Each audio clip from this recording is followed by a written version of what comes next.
નમસ્કાર વિદ્યાર્થી મિત્રો, હવે આપણે યામ ભૂમિતિમાં 30% કોર્સ બાદ કરતા જે દાખલા મૂકવામાં આવ્યા એ બધા પૂરા થઈ ગયા. હવે છેલ્લા વિડિયો લેક્ચરમાં આપણે જે થિયરી ભણ્યા હતા એ થિયરી પણ કોર્સ 12ની ગણાય. એટલે આમ બુકમાં ખરું બરાબર, પણ 30% અભ્યાસક્રમ જે કાપે એમાં નીકળી જાય. છતાં આપણે જે થિયરીના આધારે એક બે દાખલા ગણી લઈએ બરાબર, જેથી કરીને કદાચ આવે તો પણ વાંધો આવશે નહીં. તો એનું સોલ્યુશન લઈએ આપણે. ચલો, એના માટે આપણે સ્વાધ્યાય 7.3 દાખલા નંબર પહેલાનો બીજો ગણીએ બરાબર. તો a -5 -1 b 3 -5 અને c 5 2 શિરોબિંદુ વાળા ત્રિકોણનું ક્ષેત્રફળ શોધો.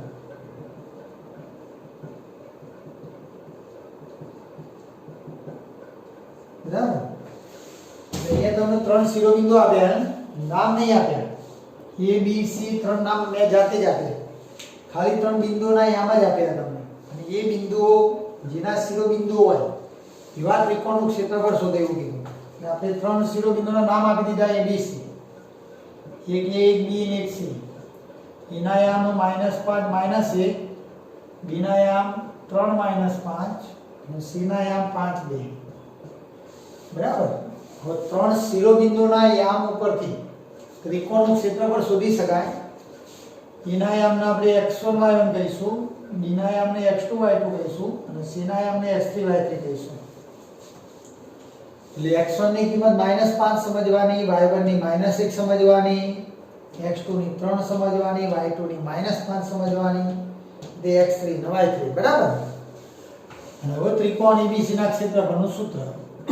છેલ્લા વિડિયો લેક્ચરમાં આપણે ક્ષેત્રફળના સૂત્રની વાત કરી હતી. 1/5 માનાંકમાં આમ ક્રમમાં ચાલવાનું. બરાબર. આમ પણ ચાલી શકે, આમ પણ ચાલી શકે, પણ ક્રમમાં. અહીંથી x આમ લાવો અને આ બેના y આમની બાદબાકી y2 - y3 પ્લસ અહીંથી x આમ લો અને આ બેના y આમની બાદબાકી y3 - y1 પ્લસ અહીંથી x આમ લો અને આ બેના y આમની બાદબાકી તો y1 - y2. બરાબર. આ રીતે થાય. ચલો હવે કિંમતો એડ કરજો. તો કિંમતોમાં x1 ની કિંમત -5, y2 ની કિંમત -5 અને y3 ની 2. એટલે માઈનસ આ જો આ માઈનસ સૂત્રનું અને y3 ની કિંમત 2. ચલો પછી પ્લસ x2 ની કિંમત કેટલી? 3 કૌંસમાં y3 ની કિંમત 2 અને y1 ની -1. તો અહીંયા 2 મૂકો, પછી આ માઈનસ ને પછી -1. y1 ની કિંમત -1 જ હોય તો માઈનસ પછી -1 આવે એટલે પ્લસ 1 થઈ જાય. પ્લસ x3 ની કિંમત 5 હતી અને y1 - y2, y1 - 1 y2 -5.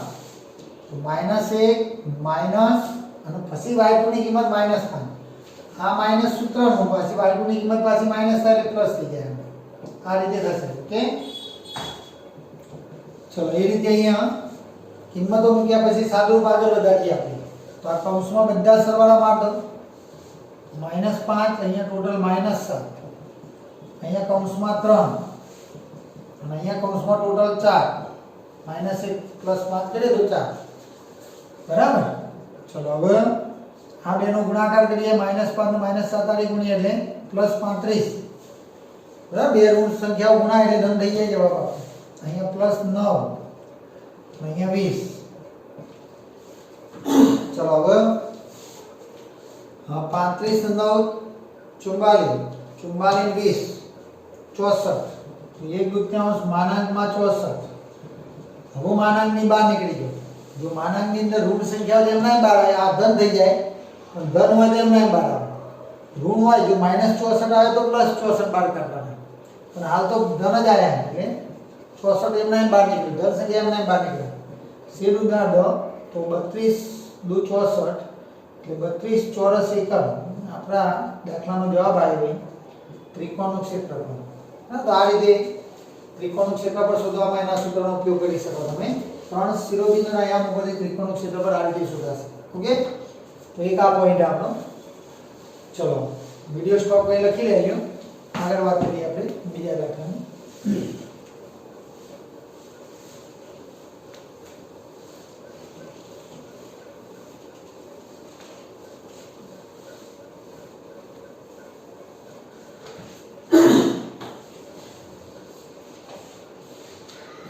ચલો એમાં દાખલા નંબર 2 માં આપણે એક દાખલો ગણીએ.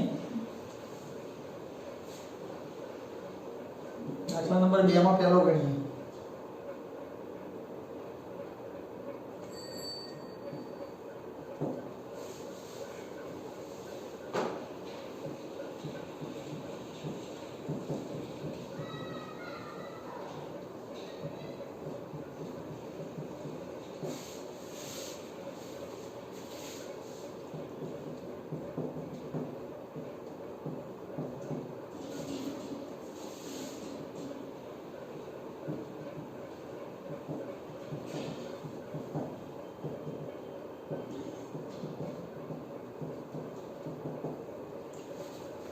चलो અહીંયા મિત્રો જુઓ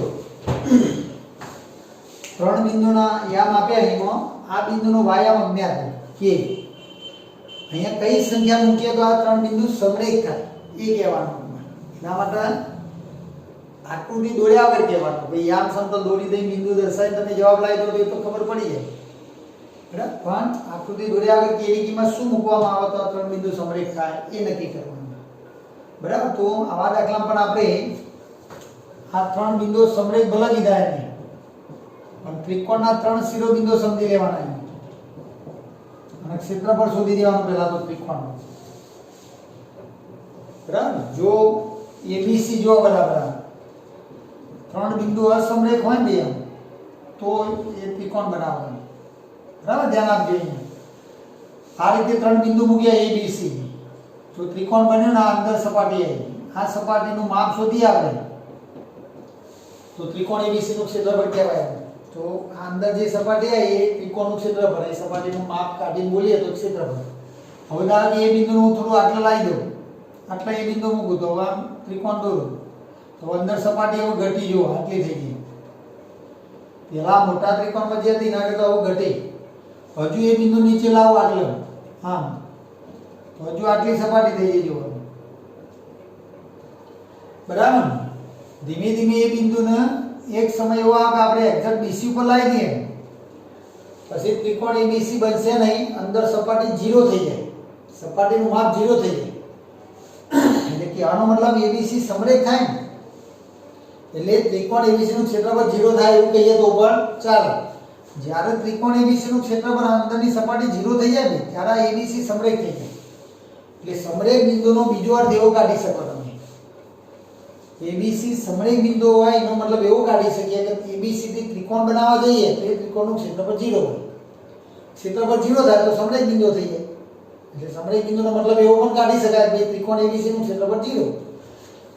એટલે અહીંયા આ વસ્તુ એ વસ્તુનો ઉપયોગ કરવાનો. હવે અહીંયા એબીસી સમરેખ છે એવું કીધું રકમમાં જુઓ આ ત્રણ બિંદુનું નામ આપી દીધું એ બિંદુ બી બિંદુ સી બિંદુ લો. હવે એબીસી સમરેખ બિંદુ હોય તો એવું કીધું મતલબ આ ત્રણ બિંદુ સમરેખ છે એવું કહી દીધું રકમમાં. અને સમરેખ બિંદુ મતલબ ત્રિકોણ એબીસી નું ક્ષેત્રફળ બરાબર 0 બરાબર. તો ક્ષેત્રફળ 0 હશે એવો મતલબ થાય. સમરેખ નો મતલબ આવો કાઢવાનો. હવે આપણે ક્ષેત્રફળ શોધીએ બરાબર. તો ક્ષેત્રફળ એબીસી બરાબર હવે સૂત્રથી ક્ષેત્રફળ શોધીએ. રકમ ઉપરથી તો ક્ષેત્રફળ નક્કી થઈ ગયું 0 પણ હવે સૂત્રથી ક્ષેત્રફળ શોધીએ તો એબીસી બરાબર 1/x1 બરાબર. સૂત્રમાં આગળના દાખલા મૂક્યું ને તે રીતે સૂત્ર મૂકી દેવાનું. એના એમ x1 y1 આ x2 y2 અને x3 y3 આવી રીતે સમજી લેવાનું આપણે. તો x1 આ બિંદુનો x યામ આ બિંદુના y યામની બાદબાકી એટલે y2 - y3. તમને અહીંથી લખવામાં ભૂલ થતી હોય તો આમ ત્રિકોણ દોરી દેજો. અહીંયા a b c x1 y1 x2 y2 અને x3 y3 આ રીતે ત્રણ બિંદુના યામ એટલે ચોથી x યામ ના બેના y યામની બાદબાકી આવે ના એટલે x1 y2 y3 પછી પ્લસ x2 અને અહીંથી y3 y1 plus x3 y1 y2 બરાબર આ સૂત્ર ચલો આમાં હવે આ બધી કિંમતો મૂકી દો જો ABC નું ક્ષેત્રફળ પણ આપણને રકમ પ્રમાણે નક્કી આપે 0 એટલે આની કિંમત 0 રકમમાં આપેલી તો આગળ મૂકી દેવાની કિંમત 0 હા ઓકે ચલો હવે x1 ની કિંમત 7 y2 y3 1k plus x2 ની કિંમત 5 કેવા મૂકીને લખવું હોય તો y3k અને y1 -2 જો એ બરાબર y3k માઈનસ પછી y1 ની કિંમત -2 બરાબર આ y1 ની કિંમત હે ને આ y1 લખી દીધો તો માઈનસ પછી -2 એટલે પ્લસ 2 થાય પ્લસ x3 ની કિંમત 3 આવી અને y1 y2 -2 y2 1 એટલે -2 -1 માનાંકો થઈ ગયું ચલો હવે 0 બરાબર 1/2 માનાંકમાં ચલો અહીંયા હવે 7 અંદર ગુણી દો તો 7 અહીંયા જો ટોટલ ના થાય સીધા 7 ગુણી કૌંસ કાઢી દેવાનો 7 - 7k અહીંયા 5 અંદર ગુણી દો તો 5k + 10 અહીંયા જો હવે ટોટલ થઈ જાય સીધો 3 વડે ગુણી કાઢો તો આવો તો નહીં સીધો સરવાળો થઈ જાય -2 -1 -3 અને 3 આડી ગુણાય એટલે -9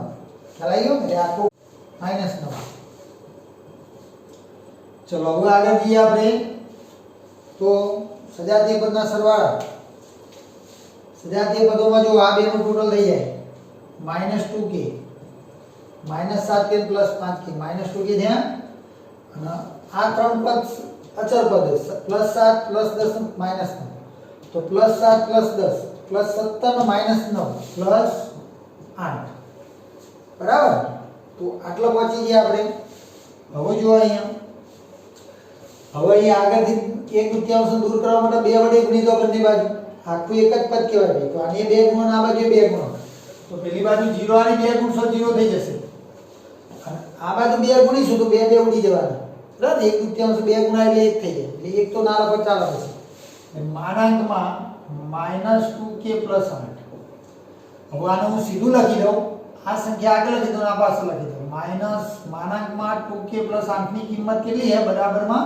0 તો સીધું લખી દઉં હવે આનો મતલબ કાઢવો પડે માનાંક ની અંદર એક સંખ્યા લખી અજ્ઞાત સંખ્યા જવાબ એનો 0 થયો તો હું તમને એક માનાંક આપું જવાબ 0 કરવાનું કહું તો અંદર કઈ સંખ્યા મૂકીએ જવાબ 0 આવે વિચાર પાછળ 0 જવાબ આવે તો મેં 0 મૂક્યો અંદર મેં સંખ્યા લખી નહીં તમે અહીંયા સંખ્યા જાતે મૂકો જવાબ 0 આવે તો અહીંયા તમે શું મૂકી શકો 0 મૂકી શકો 0 મૂકો તો જવાબ 0 થાય બાકી ના થાય એનો મતલબ શું થયો ભાઈ આ અજ્ઞાત સંખ્યાની કિંમત 0 જેટલી હશે તો જ જવાબ 0 આવે છે ને એટલે આપણે આનો અર્થ કાઢી શકીએ તો ભાઈ -2k + 1 આ -2k + 8 ની કિંમત 0 હશે આવો આપણે વિચારી લઈશું ઓકે તો આની કિંમત 0 એવું નક્કી થાય હવે આમાંથી k શોધવાનો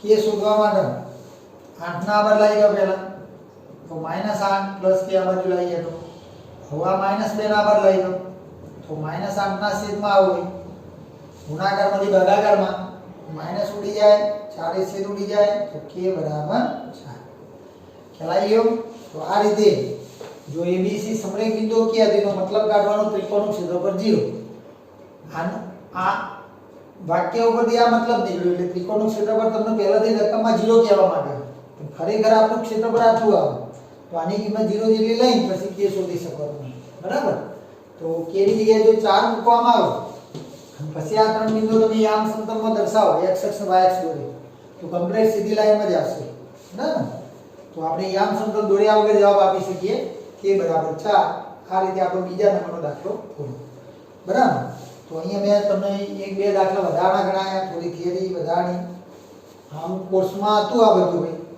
પણ હવે 30% અભ્યાસક્રમમાં આ પોઈન્ટ કાઢી નાખ્યો 7.3 આખું 7.4 વૈકલ્પિક સ્વાધ્યાય એ તો આને કાઢેલું હતું પહેલાથી વૈકલ્પિક સ્વાધ્યાય પૂછવા માટે નથી એવું લખેલું જ છે અને 7.3 આખું સ્વાધ્યાય અમે કાઢી નાખ્યું મતલબ આખો ક્ષેત્રફળનો ટોપિક કાઢી નાખ્યો આખો એટલે આ તો તમને આગળના ધોરણ માટે જરૂર પડે તો તમને ખ્યાલ હોય કે ભાઈ આવી રીતે પણ ક્ષેત્રફળ આવતું એટલા માટે મેં એક બે દાખલા સોલ્વ કર્યા.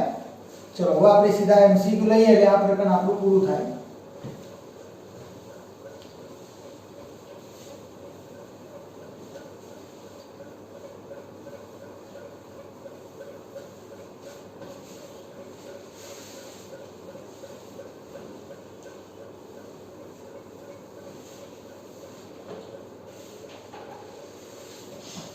चलो હવે MCQ ની વાત કરીએ, આપણે નાના પ્રશ્નોની વાત કરીએ. તો આ પ્રકારમાં કેવા કેવા પ્રશ્નો પૂછી શકાય બરાબર, એને હવે થોડી કરીશું.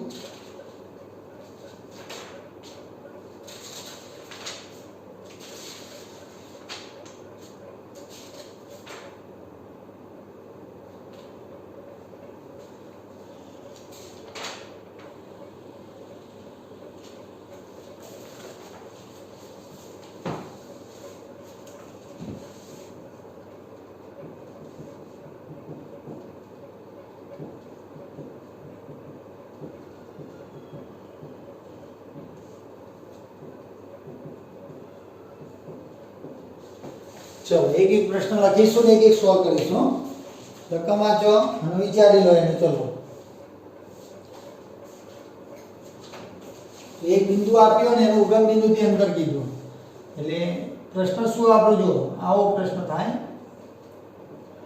આ ઉગમ બિંદુ કહેવાય. ઉગમ બિંદુ એટલે બે અક્ષો જે બિંદુમાં છેદે એ બિંદુ x અક્ષ અને y અક્ષના છેદ બિંદુને ઉગમ બિંદુ કહે છે. આવી વ્યાખ્યા છે. ઉગમ બિંદુ આગળ x અક્ષ ઉપર પણ 0 આવે અને y અક્ષ ઉપર પણ 0 આવે એટલે ઉગમ બિંદુના યામ 0 0 એવું નક્કી. હવે તમને એક અજ્ઞાત યામ વાળું બિંદુ આપ્યું એટલે એ બિંદુ આખી સપાટી પર ગમે તે હોઈ શકે, કોઈ પણ જગ્યાએ બરાબર ગમે તે મૂકી શકો તમે. સમજી લો કે અહીંયા એ બિંદુ આવે, યામ અજ્ઞાત એટલે તમે અહીંયા મૂકશો તો અહીંયા મૂકશો કોઈ ફેર પડતો નહીં. અજ્ઞાત એટલે ગમે તે હોઈ શકે બરાબર. અને હવે આ એ બિંદુ જે એનું ઉગમ બિંદુથી અંતર, આ અંતર શોધવાનું. આ અંતર કેટલું થાય તો સૂત્ર મૂકી દો સીધું. એઓ સ્ક્વેર અંતર સૂત્ર એઓ સ્ક્વેર બરાબર સૂત્ર તો આપણે x1 - x2 square plus y1 - y2 square. હવે એના યામ x1 y1 કહીએ અને આ x2 y2 કહીએ. ઉગમ બિંદુના યામ 0 0 તો x1 ની કિંમત x, y1 ની y, x2 ની 0, y2 ની 0 મૂકી દો આમાં. તો x1 x, x2 0, y1 y, y2 0 મૂકી દીધી કિંમત. અંતર સૂત્ર મુકાઈ ગયું. હવે સાદું રૂપમાં જો x - 0 x થાય એનો વર્ગ કરો એટલે x વર્ગ થાય. y - 0 y થાય વર્ગ કરો એટલે y વર્ગ થાય. આ એવો સ્ક્વેર આવે એવો સ્ક્વેર. હવે એનું વર્ગમૂળ કાઢી દેવું અહીંયા વર્ગ દેતો રહે. તો આ બાજુ જો સરવાળો એટલે આ બંનેનું અલગ અલગ વર્ગમૂળ તમે ના કાઢી શકો. ગુણાકાર હોય તો નીકળી જાય. x વર્ગ y વર્ગ હોય તો એનું વર્ગમૂળ તમે x y કરો ચાલે. x વર્ગ ભાગ્યા y વર્ગ હોય તો વર્ગમૂળ x ભાગ્યા y કરો ચાલે. પણ સરવાળા બાદબાકીમાં અલગ અલગ વર્ગમૂળ ના કરી શકાય. આનું વર્ગમૂળ કાઢવું હોય તો આ આખી સંખ્યાના ઉપર આમ વર્ગ હોવું જોઈએ. આવી રીતે હોય તો વર્ગમૂળ નીકળે. આ વર્ગ કાઢી નાખો એટલે x વર્ગ વત્તા y વર્ગ એનું વર્ગમૂળ કહેવાય. પણ વર્ગ હોય તો હાલ તો નહીં, મતલબ આ સંખ્યાના ઉપર વર્ગ નહીં આવતો. વર્ગ ના આવે તો એનો સમય વર્ગમૂળ ના મળે એટલે આખી સંખ્યા વર્ગમૂળમાં મૂકી દેવી પડે. એટલે જે સંખ્યા એના વર્ગમૂળમાં મૂકી દેવાની. આગળ પણ આવો દાખલો મેં તમને સમજાવેલો બરાબર, એટલે હવે ધ્યાન પર લેજો. તો આ થયું ભાઈ બિંદુ A નું ઉગમ બિંદુ O થી અંતર. કેટલો જવાબ પૂરવાનો? વર્ગમૂળમાં x વર્ગ વત્તા y વર્ગ. આટલો જવાબ પૂરો, તમારો જવાબ સાચો આવશે, બાકી ખોટો રહેશે. ચલો તો વિડિયો સ્ટોપ કરીને લખાઈ દેજો જે પ્રશ્ન ચાલે છે.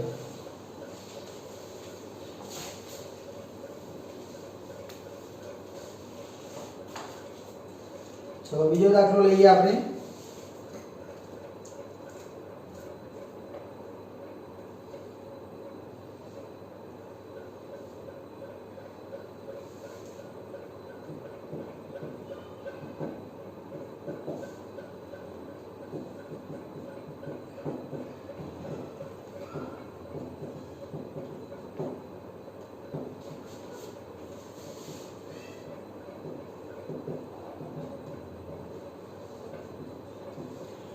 चलो અહીંયા પણ અંતર શોધવાનું જ કીધું ભાઈ a અને b બિંદુ વચ્ચેનું અંતર તો સીધું સૂત્ર ab² બરાબર x1 - x2² plus y1 - y2². અંતર સૂત્ર મુકાઈ ગયું. a ના યામ x1 y1 b ના યામ x2 y2 તો x1 - x2 બરાબર તો આ x1 આ x2 એટલે x1 ની કિંમત 2 પછી આ માઈનસ સૂત્રનું પછી x2 ની -3 એટલે માઈનસ પછી માઈનસ આવે તો પ્લસ કરવાનું બરાબર ને માઈનસ પછી માઈનસ આવે તો પ્લસ કરવાનું y1 ની કિંમત 3 માઈનસ -9 એટલે પ્લસ 9 y2 ની કિંમત -9 મૂકો એટલે પછી પ્લસ થઈ જશે. ચલો હવે અહીંયા ટોટલ 5 થાય વર્ગ કરો એટલે 25 થાય અહીંયા ટોટલ 12 થાય વર્ગ કરો એટલે 144 થાય બરાબર 3 ને 9 12 એનો વર્ગ 144 ટોટલ 169 169 એટલે 13 નો વર્ગ ભાઈ એટલે ab² બરાબર 13². વર્ગમૂળ કાઢી દો તો અહીંયા પણ વર્ગમૂળ નીકળશે ને અહીંયા પણ વર્ગમૂળ નીકળશે. આ થઈ જવાબ તમારો 13. ખ્યાલ આવી ગયો? તો આ રીતે દાખલો સોલ્વ થઈ ગયો તમારો. ઓકે ચલો એનો વિડિયો સ્ટોપ કરી લખી લેજો.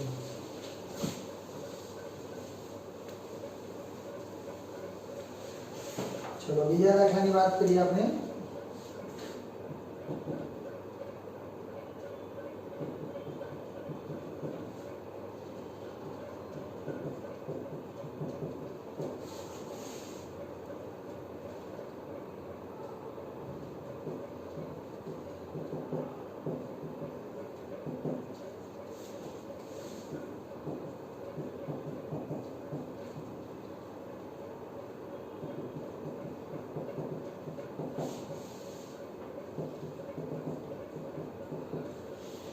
चलो અહીંયા જુઓ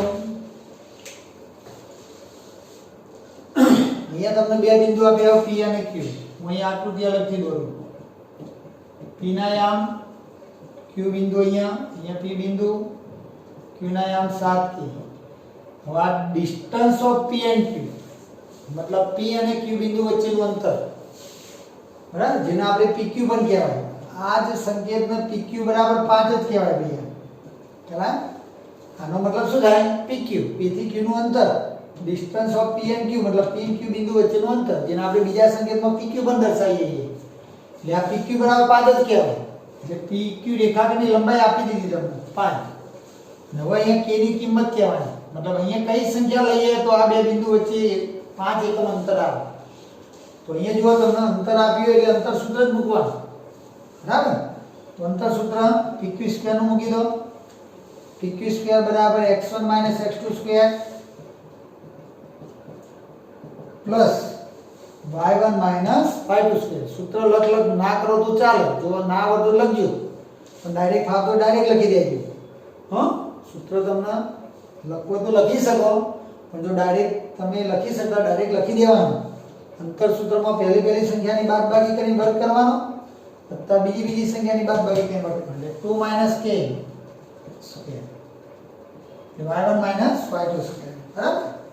ચલો હવે અહીંયા તમે જો PQ નું માપ તમારે PQ ની કિંમત 5 આપી જોડે અહીંયા 5 લખી દઈએ.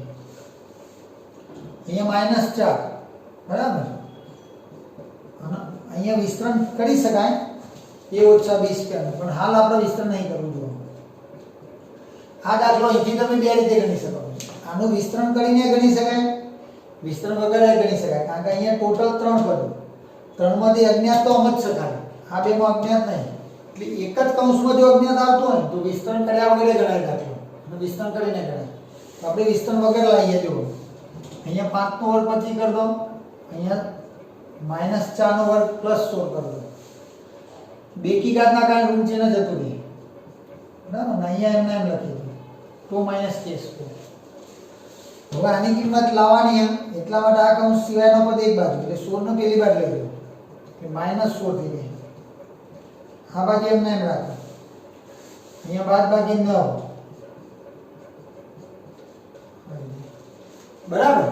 ચલો હવે બંને બાજુ એક એક પદ થઈ જાય ને પછી આ વર્ગને તમે દૂર કરી શકો. આપણે કૌંસની અંદરથી k ને બહાર કાઢવાનો કારણ કે k ની કિંમત લેવા માટે બધું જ બીજી બાજુ એટલે પહેલા વર્ગને દૂર કરવો પડે. વર્ગને દૂર કરવા માટે વર્ગમૂળ કાઢવું પડે. આ બાજુ વર્ગમૂળ લેવું પડે આ બાજુ વર્ગમૂળ લેવું પડે. હવે 9 ના 2 વર્ગમૂળ નીકળે આ બાજુ વર્ગમૂળ 2 આવે ને આ બાજુ 2 આવે પણ ગમે તે એક બાજુ કાઢશો તો આ જવાબ એના જ રહેશે એટલે આપણે ગમે તે એક બાજુ પ્લસ માઈનસ વર્ગમૂળ લેવાનું એટલે ખાસ યાદ આ ધ્યાન રાખવાનું 9 નું વર્ગમૂળ પ્લસ એ થાય અને માઈનસ એ થાય એટલે પ્લસ માઈનસ 3 બરાબર અને આ બાજુ વર્ગમૂળ કાઢી એટલે ઉપરથી વર્ગ નીકળી જાય આ રીતે તો આવું થયું 9 નું વર્ગમૂળ પ્લસ માઈનસ 3 અને આ બાજુ વર્ગમૂળ કાઢ્યું 2 માઈનસ k ઉપરનો વર્ગ નીકળી ગયો વર્ગમૂળ કાઢ્યું એટલે 9 નું વર્ગમૂળ થયું પ્લસ ઓર માઈનસ 3 બરાબર હવે કેટલાકનો પ્રશ્ન એવો ઊભો થશે કે આગળના દાખલામાં તો હાલ વર્ગમૂળ કાઢ્યું આપણે આમ આવી ગયું ab સ્ક્વેર બરાબર 169 તો વર્ગમૂળ કાઢ્યું આપણે 13 તો અહીંયા તો પ્લસ માઈનસ ના કરી અહીંયા પ્લસ માઈનસ કેમ કર્યું પ્રશ્ન એ થાય ને 9 નું વર્ગમૂળ પ્લસ માઈનસ 3 કર્યું 169 નું વર્ગમૂળ પ્લસ માઈનસ 13 ના કર્યું કેમ એવું તો અહીંયા વર્ગમૂળ તો પ્લસ માઈનસ 13 જ થાય હવે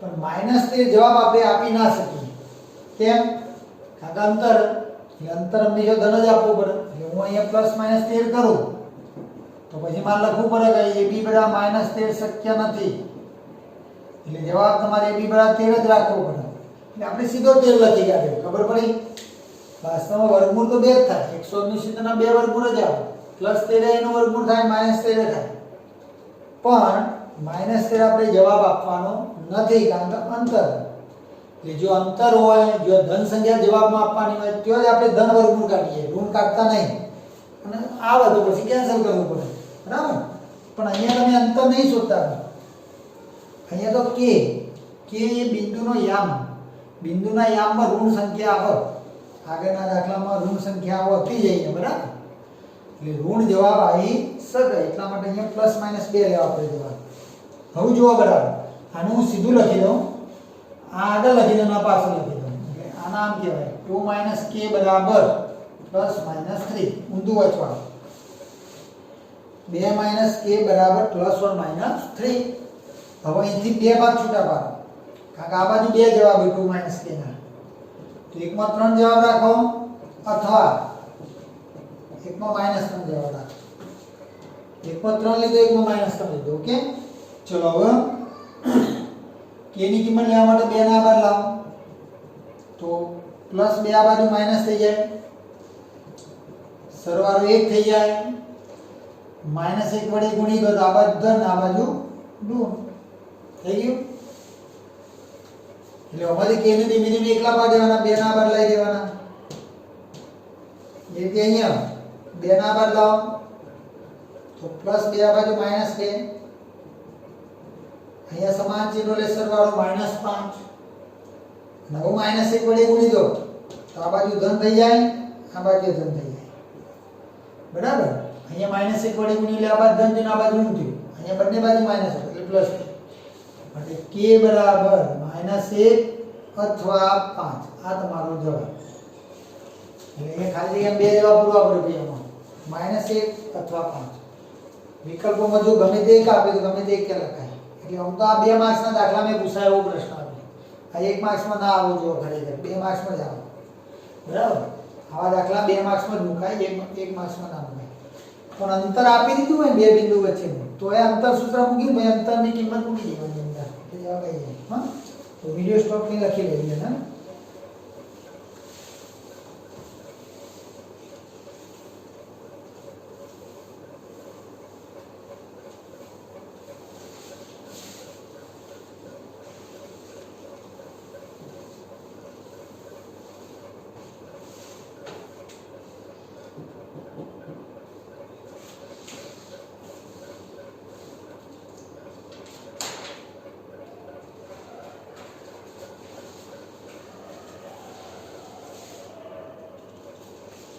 चलो एक और प्रश्न जो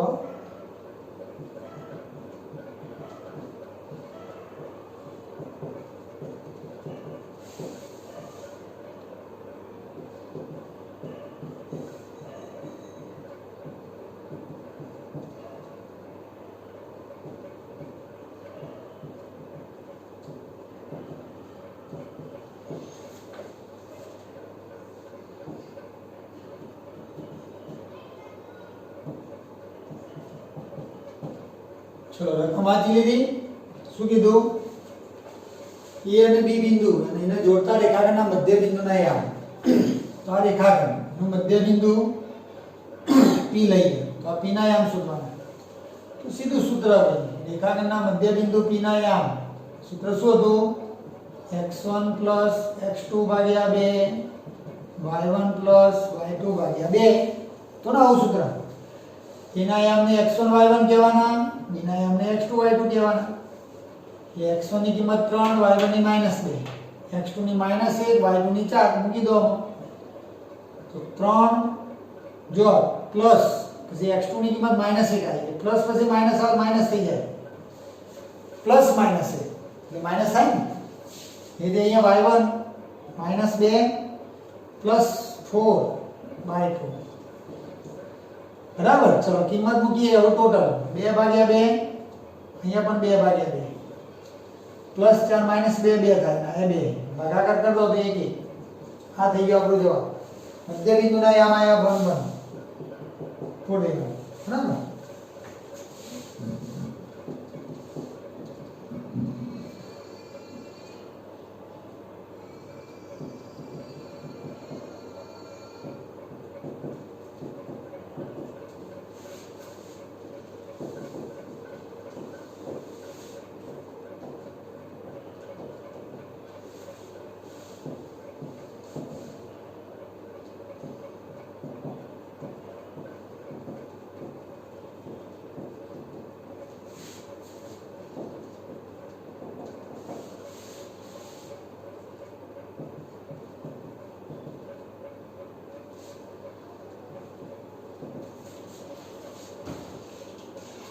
એવો ને એવો પ્રશ્ન ફરીથી જો અહીંયા AB એના યામ 0 0 બીના યામ 4 અંક બરાબર.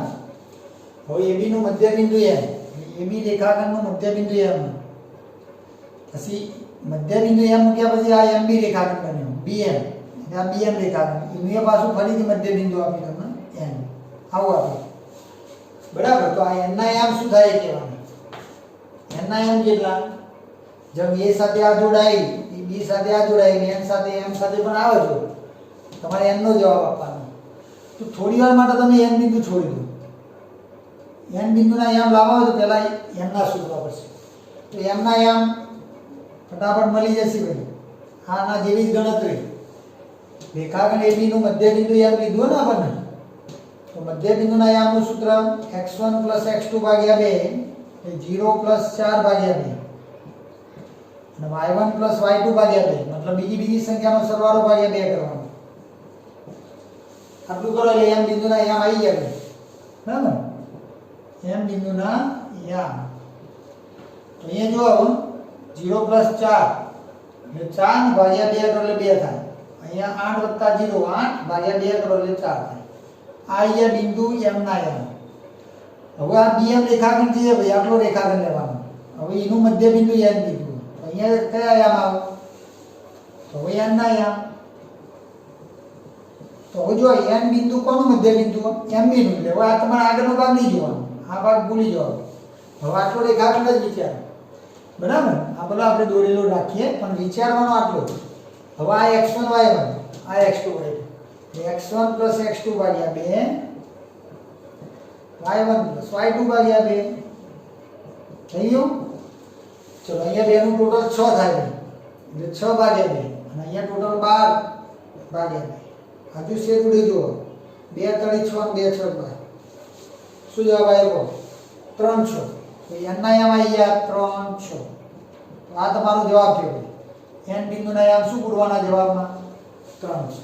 ખ્યાલ આવી ગયો. તો આ રીતે બે દાખલા વિડિયો સ્ટોપ કરીને લખી લો. હવે આપણે આ વિડિયોનું કામ આટલું પૂરું કરીએ. બાકીના નાના પ્રશ્નો વિડિયો બાદમાં ગણીશું. જય હિન્દ જય ભારત.